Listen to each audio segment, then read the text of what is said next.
Bumalik yung hilig ko sa chocolate simula nung natikman ko yung chocolate-flavored cupcake ng M Bakery. Kaya ito, nag-decide akong gumawa ng chocolate-flavored ice cream para surprise sa mga kids ko.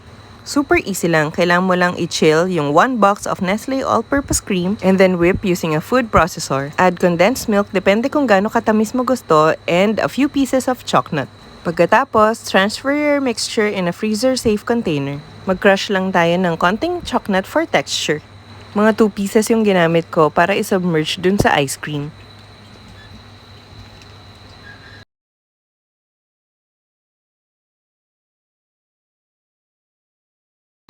Then, isa pang piece pang toppings naman.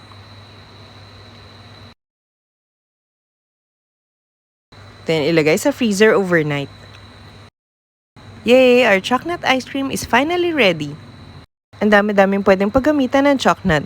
Pwede sa cupcakes, hinalo ko na rin to sa banana smoothie. Few ingredients lang and napakadaling gawin, may masarap ka ng dessert. Kung gusto niyo ng kakaibang flavor ng ice cream, try niyo na rin to.